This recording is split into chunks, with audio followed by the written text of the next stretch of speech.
Hello and welcome back to another Dare to Game video. Today we're playing Mount & Blade Bannerlord, specifically the Napoleonic Warfare conversion mod, and we're going to be going over another faction's uniform. So we already covered France, which is the faction that replaced the Empire. Now we're going to be covering Britain, or Great Britain, the faction that replaced the Battanians. And I really like these uniforms, and the British were the first faction that I decided to play as, just because I'm a huge fan of Sharp, and it did not disappoint. So yeah, we're going to be going through them, and I will show you all of the distinctive uniforms that I've been able to isolate for them. Keep in mind, not all of these are 100% perfect because they don't have a named item for each and every one, so there is some guesswork that goes into what goes with what, and we always try to fill all the slots if we can. Keep in mind there are some instances where you'll be able to find like a British troop that will be wearing most of the stuff, but then for some reason they'll have Austrian pants on or something. We will not do that. We will only use either dedicated British items or any of the generalized items. So if it's a tricorn or a bicorn, but it's not like a specific factions one, those are also eligible for British uniform. So let's just dive on in and start off with the first one. So our first one here is going to be the British Guard Officer uniform. You can see it's a pretty nice looking one, starting it off good. I think that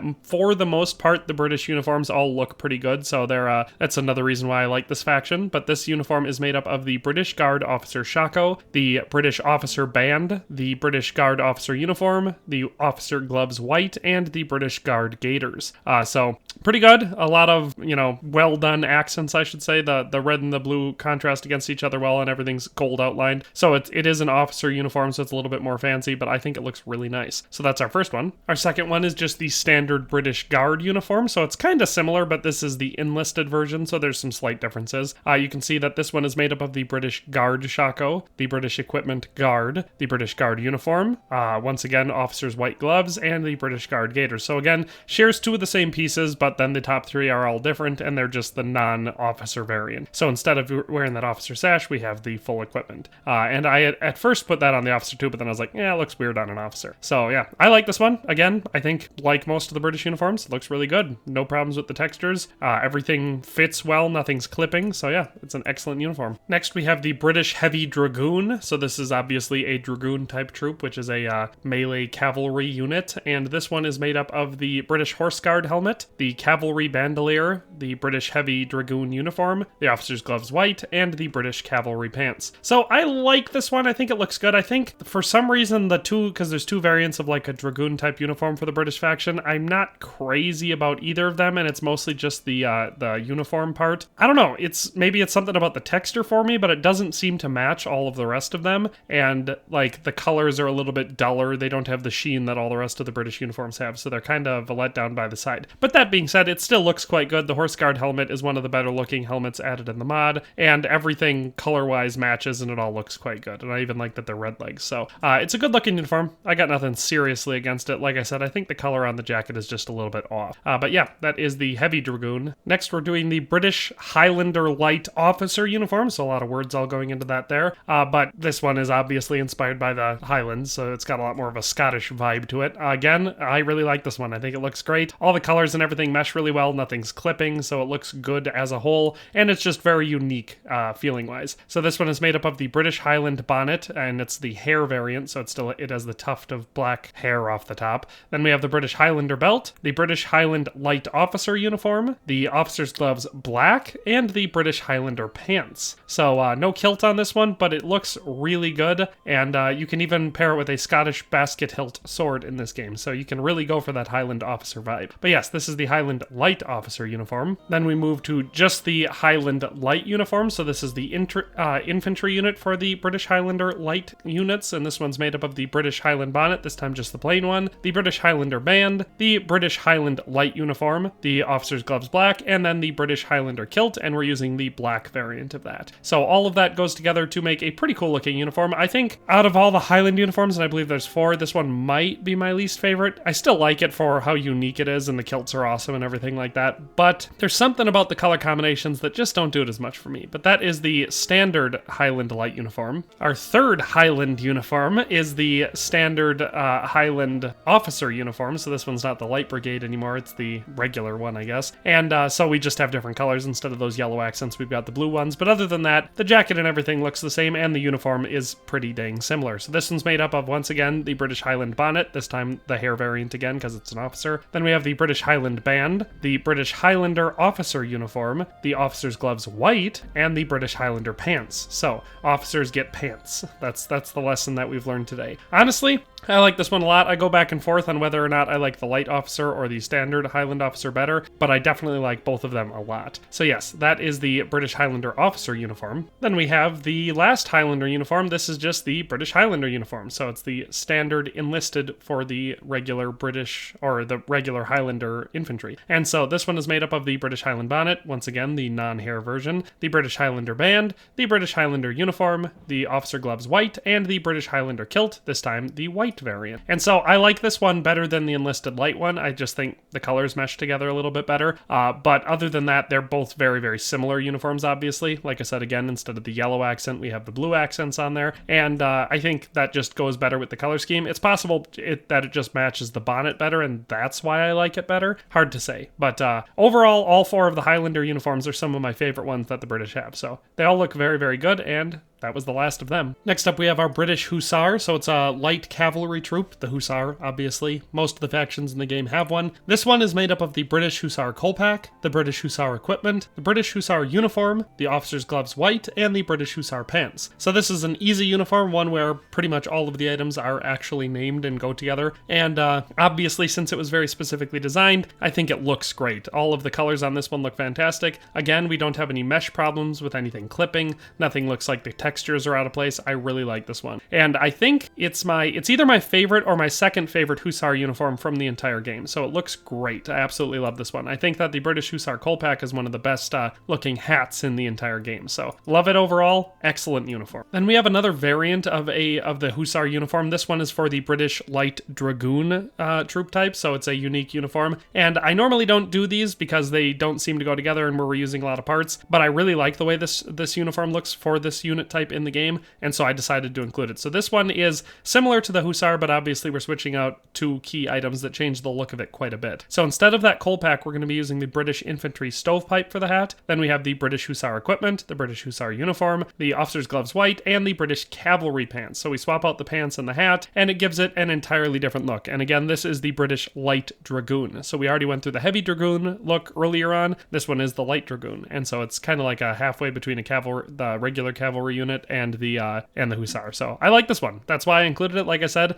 it looked different enough and still good enough that I figured I'd still include it. So yes, that is the British Light Dragoon. Next up, we have the standard British infantry uniform. So this one is your basic run-of-the-mill frontline enlisted infantry. And again, I think it looks really good. They do a great job with this one. So it's made up of the British infantry stovepipe, the British equipment, the British infantry uniform, the officer's gloves white, and the British infantry gaiters. So pretty standard looking. It's not it is pretty stereotypical when you think of Napoleonic era, especially in Europe, British troops. But a lot of people, when they picture British redcoats, they picture the redcoats more commonly found in the Americas, and the uniform is, of course, slightly different for them. Well, actually, it also depends on the regiment, but you get what I'm saying. I really like this one. I think it looks great. Our next uniform is the British KGL officer, and KGL, I believe, stands for King's German Legion. These were a unit mostly made up of expatriated German personnel that joined the British Army between 1803 and 1816, so it's not even a very long time that they served. And I am not sure if the mod author did this intentionally,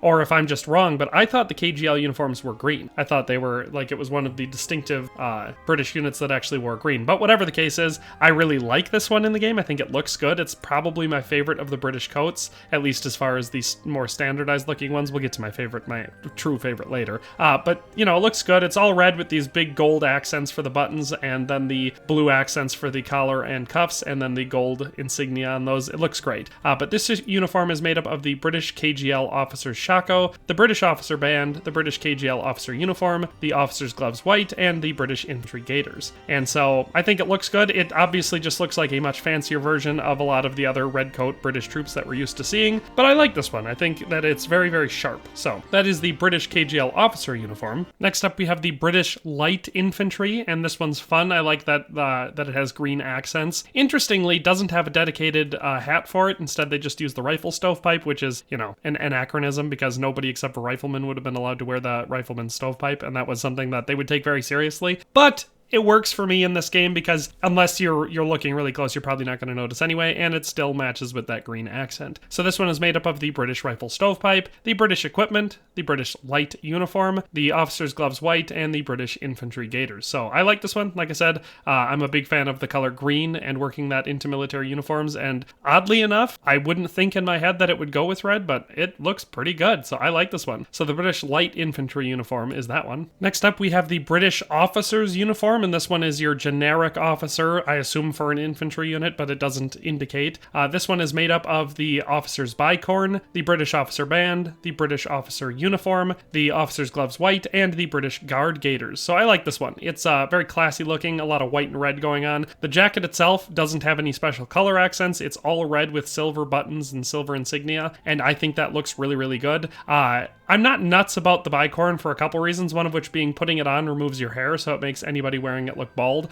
That's distracting for me. I'd rather they added a powdered wig, if I'm being honest. But the bicorn was a very popular hat at the time, especially for officers, and so it makes sense that we're using it. Honestly, overall, uniform looks really good. I like it. Like I said, I'm not nuts about the hat, but I like everything else about this uniform, so excellent. That's the British Officer uniform. Next uniform is the British Recruit. This is an extremely basic one. There's two variants of this one. Basically, this is the Infantry Recruit, and then there's a Cavalry Recruit, and I'll quick show you the Cavalry after this one, but it's basic. It's the Recruit uniform, so the most basic ones you'll see on any British troops. Like I said, this is the Infantry one, so it would be equipped with a musket, probably a bayonet musket. It's made up of the tricorn hat, the Infantry Bandolier, the British Recruit uniform, the Officer's Gloves wool, and the British Infantry Gaiters. So it's all really basic. This is probably what most people picture when they think of redcoats, but that's, like I said, because it would be something more common to see in the Americas, because the tricorn was just more commonly worn in the Americas than the shako. But that being said, I think it looks pretty good. It really hits that basic line really well. If you're going for a super inexperienced troop type, this looks like a good uniform for it. So that's the infantry variant. The cavalry variant is very, very similar. Basically, the only difference in the cavalry variant for the cavalry recruit is the bicorn hat instead of the tricorn hat, and then the cavalry bandolier instead of the infantry bandolier. So other than that, it's the same. It looks the same other than that. But yeah, I just wanted to show, for highlight purposes, there's a British recruit infantry and a British recruit cavalry. Next up, we have one uniform that's three uniforms because there are three different variants of it, but is the British redcoat uniform, or the British redcoat infantry. This one, again, is real stereotypical for the British soldiers you're probably thinking of most often when you're picturing them, especially in the Americas. This one is made up of the following parts: the tricorn hat, the British equipment, the British redcoat black, the officer's gloves wool, and the British infantry gaiters. So like I said, I like this one. I actually kind of like it a lot more than the regular British infantry uniform, even though I like the shako more than the tricorn hat. I actually really like the way this one looks, especially this variant. There are three variants of this uniform, so like I said, the variation is going to just come in the coat. So the first one is the British redcoat black. Then we have this one, which is the British redcoat colored. So you can see it's got that yellow and the green and the extra blue down there, so it's got a lot going on. I definitely don't like this one as much as the black. And then there's the British redcoat white. So this one has the red as the main color, white, and then the blue on it, which looks very British. You know, it's stereotypical, I guess. My favorite of the three, like I said, is the black one. I really like that variant, but all three of them are fine, and other than that, that is three uniforms in one. So that's the British redcoat infantry. Next up, we have my all-time favorite British uniform, just from history in general, and of course from the mod itself, the British Rifleman. The only downside is they don't have the chosen men picked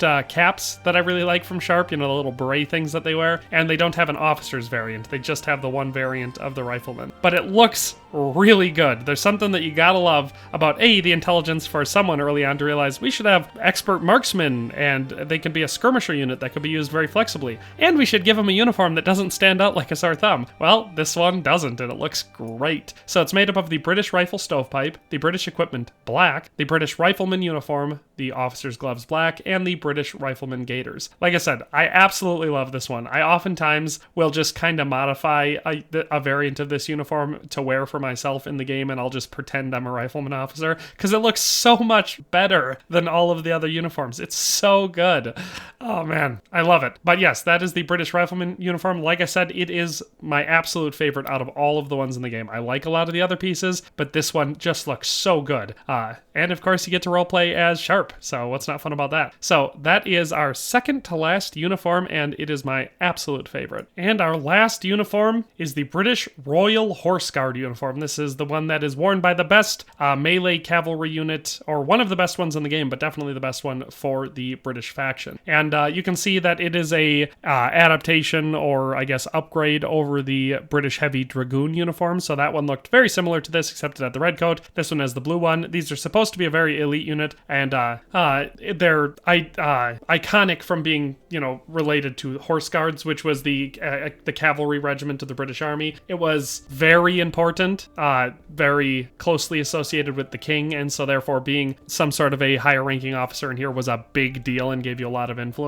And so they're a very iconic piece of military history from the Napoleonic era. And this uniform looks better, I think, than the Dragoon uniform, but it still has that same texture or color problem with the coat that makes me not like it as much as a lot of the other ones. But it still does look quite good, especially considering how much better it looks than a lot of other cavalry troops in this mod. This one's made up of the British Horse Guard helmet, the cavalry bandolier, the British Royal Horse Guard uniform, the officer's gloves white, and the British cavalry pants. And I think it looks decent despite my one complaint that I've already registered. But honestly, still pretty solid. And that is the last uniform for all of the British uniforms in the game. We've covered them all now.